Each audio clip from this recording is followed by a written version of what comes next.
C'est un podcast Vivre FM. L'invité du 7-9 avec Épatant, le magazine qui nous bouge.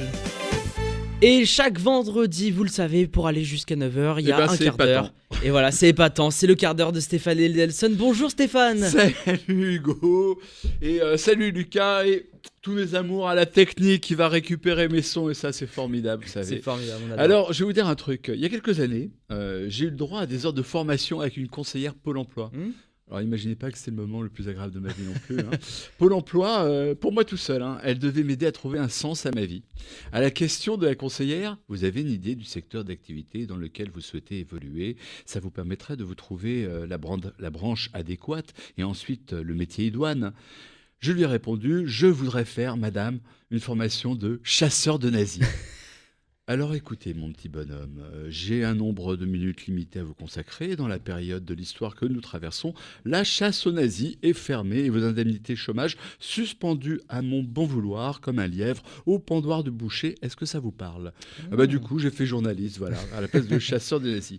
Et bien des années plus tard, un autre siècle était passé. Hier, donc, j'ai poussé la porte d'un authentique chasseur de nazis, AOC, VSOP, Norme NF, il y avait toutes les certifications d'authentification qui sont requises. Le type ne ressemble en rien à Rambo, non, c'est un homme à vue de nez comme ça, au débeauté, Wikipédia m'aidant, entre 84 et 86 ans, un discret sourire, un air franchement débonnaire, et pourtant il possède à son actif un bien beau tableau de chasse. C'est Serge Klarsfeld, voilà, Klarsfeld c'est lui, le chasseur de nazis. Alors ses recherches l'ont mené sur toutes les scènes de chasse de la Bavière à la Bolivie via Rieux-la-Pape, toujours en compagnie de sa femme Beate, car la chasse se pratique en famille chez les Klarsfeld. Il a retrouvé Klaus Barbie, le boucher de Lyon. Il a réussi à faire condamner, avec l'aide de son fils Arnaud, Maurice Papon, le type qui a mis les Juifs et les Arabes sur un pied d'égalité, poussant les premiers dans les wagons pour Auschwitz et jetant les seconds dans la Seine. Et à ceux qu'il n'a pas traînés devant la justice, il est venu jusqu'à eux leur faire peur dans leur turne reculée d'anciens nazis. Je crois que c'est le truc qui m'a le plus bluffé chez lui, c'est qu'il est par 3 fois, tenté d'entrer en Syrie, de façon officielle, chez Hafez el-Assad, tout aussi diplomate Hafez el-Assad que le sera plus tard son fils Bachar, pour arrêter un SS qui vivait reclus là, Alois Brunner, membre de la SS et chef d'orchestre des RAF de 1944, à travers toute la France, ayant coûté la vie à 6000 innocents. Et je ne parle même pas de la RAF de Salonique, qui vida cette belle ville grecque d'un tiers de sa population. Mais Serge Klarsfeld, outre ses talents de chasseur, a au long de sa vie voulu faire entrer tous ces juifs déportés de France dans l'histoire. Ces hommes, femmes, enfants, riches ou pauvres, handicapés comme coureurs de fond ou de jupons, ont laissé derrière eux des fils, des filles, des neveux, des copains, des copines, des voisins, des voisines, tous orphelins du jour au lendemain de leur présence. Alors Serge Klarsfeld et ses acolytes ont récolté une foultitude d'informations, on ne sait même pas comment, aussi bien sur la vie des personnes déportées, âge, résidence, s'ils étaient célibataires, s'ils étaient transsexuels, sur leurs conditions de disparition aussi, convoi, jour, survie, s'ils ont survécu ou pas, c'est assez rare. Et au fil du temps, il a fait construire des mémoriaux dans tout le pays, dans tout notre pays. Et si les déportés sont célébrés par la journée internationale du 27 janvier, il faut toujours une journée internationale, lui, il a instauré une commémoration laïque tous les 10 ans, à chaque date anniversaire pour chaque convoi. Et un convoi, c'est entre 1000 et 1500 personnes parties de Drancy vers les camps d'Auschwitz, Birkenau, Majdanek, Sobibor et j'en passe. Alors, que commémore-t-on aujourd'hui et pourquoi Serge Klarsfeld ? On commémore la déportation des Juifs de France. La déportation des Juifs de France, c'est environ 80 convois qui sont partis entre le 27 mars 1942 et le 20 août 1944. Chaque convoi est commémoré tous les 10 ans. On a commémoré le 40e anniversaire, le 50e, le 60e. On est au 80e et il y a encore des gens qui ont aimé ceux qui ont été déportés et qui les ont connus. Et donc, cette commémoration a lieu à chaque convoi. À chaque convoi, nous lisons les noms de tous les déportés. Et les familles viennent de plus en plus nombreuses d'ailleurs, parce qu'il y a eu transmission. Ils viennent lire les noms de leurs grands-parents ou arrière-grands-parents. Je ne sais pas si ça continuera lorsqu'il n'y aura plus personne qui aura connu un déporté, mais en tout cas, ces commémorations sont émouvantes et elles sont nécessaires pour ceux qui ont perdu un être cher pendant cette tragédie. Alors, les lectures, vous voyez, de tous les noms de ces voyageurs qui sont partis vers la mort seront donc lues à partir du 27 mars, c'est-à-dire dimanche prochain, pour les 80 ans du premier convoi, et jusqu'au 17 août 2024, 80 ans du dernier convoi qui sera parti. Mais il ne faut pas croire qu'on déportait les gens comme ça d'un coup de baguette magique. Chaque convoi a une histoire, sa raison, sa logistique, comme nous l'explique Serge Herzfeld. C'est véritablement commémoratif, c'est aussi un peu historique, comme viennent les petits-enfants, les arrière-petits-enfants, eh bien, j'explique le contexte historique de chaque convoi, comment le convoi a été constitué. C'était une question complexe pour la Gestapo de faire partir des convois, eh bien, il faut aussi des explications complexe pour faire comprendre. C'est ça, pour chaque convoi, vous introduisez la date, de combien de wagons ont été composés, de combien de personnes. Où les gens ont été arrêtés, pourquoi ils ont été arrêtés à ce moment-là, etc.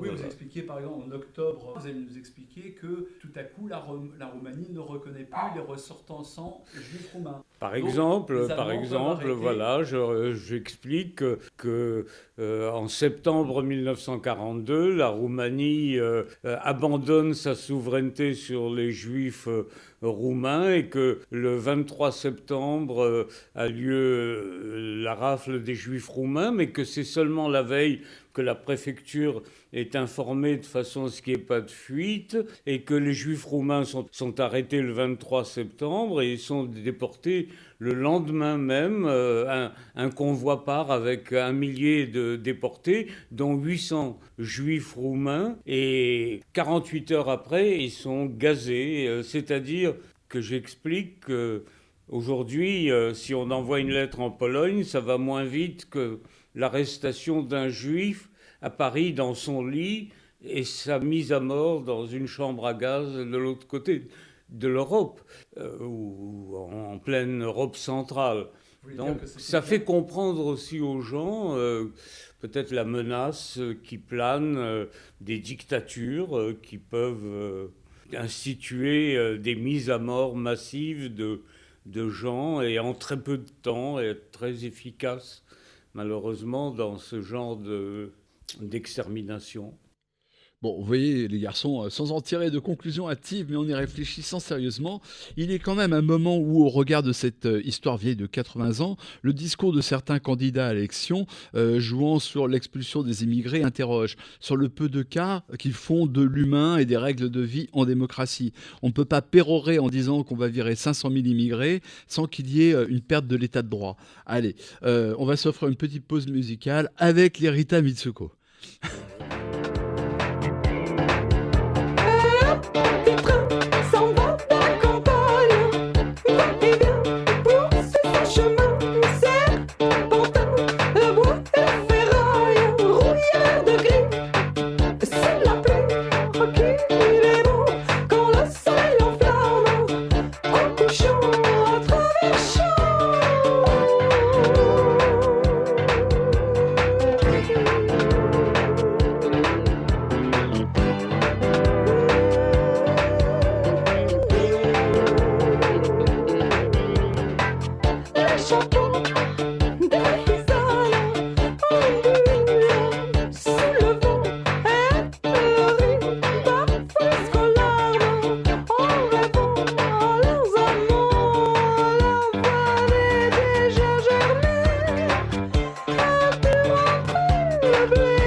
on retrouve l'entretien avec Serge Klarsfeld après ce passage avec Catherine Ringer.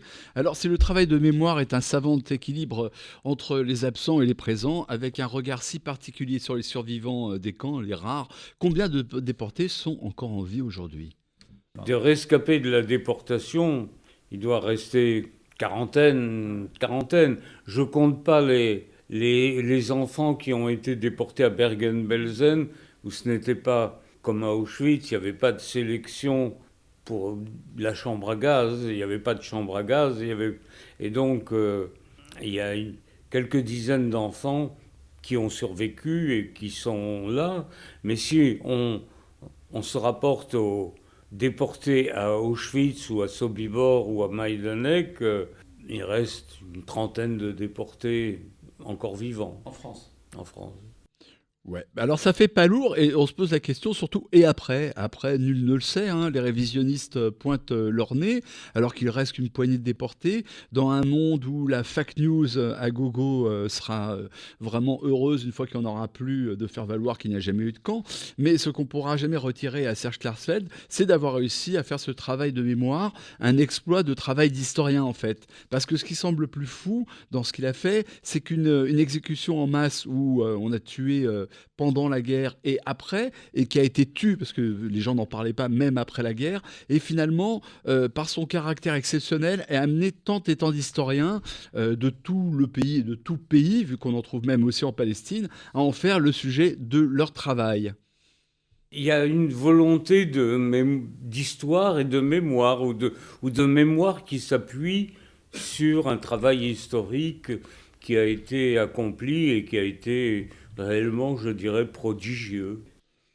Voilà, alors le premier convoi sera célébré dimanche au mémorial de la Shoah. C'est joli, c'est un bel endroit, c'est dans le Marais, à midi pile, au 17 rue Geoffroy de Lagny, Paris 4e. C'est ouvert à tous, évidemment, et on lira les 1000 et quelques noms de ces premiers déportés. Je ne sais pas si on a la chance d'être les premiers, voilà, ou plutôt la malchance d'être les premiers. Et puis voilà, on se consolera comme on peut en allant se balader ensuite dans le Marais. Allez. Et j'en reviens pas de cette histoire de l'Italie éliminée, là. Ah oui, c'est vrai.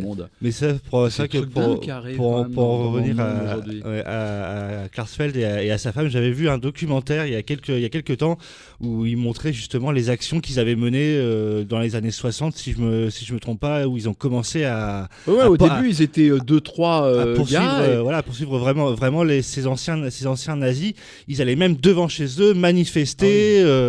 C'était vraiment impressionnant. Ils l'ont fait plusieurs fois en Allemagne fédérale. Bon, alors là, ils se faisaient virer par la police, mais ils ont eu assez la trouille quand sa femme Beate, qui est allemande, qui n'est pas juive, mais vraiment allemande, elle a été en Bolivie avec une rescapée qui avait connu Klaus Barbie, une rescapée de France qui avait connu Klaus Barbie, et je crois qu'elles se sont enchaînées à un banc devant le domicile de Klaus Barbie, alors que le type était conseiller militaire pour la junte militaire en place, quoi. Donc, il n'y avait pas d'état de droit et on risquait gros à aller faire les marioles devant chez Klaus Barbie.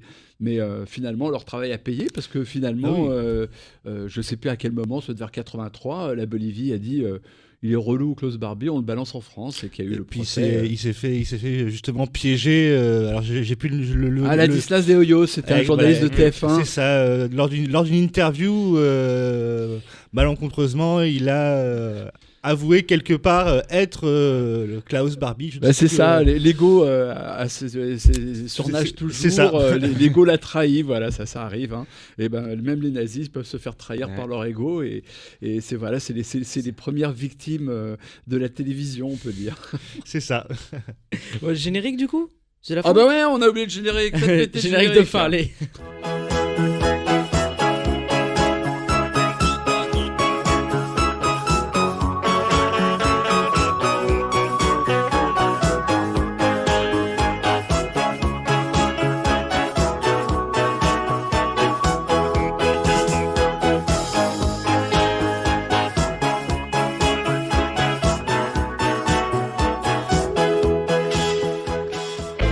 C'était l'invité du 7-9 avec Épatant, le magazine qui nous bouge.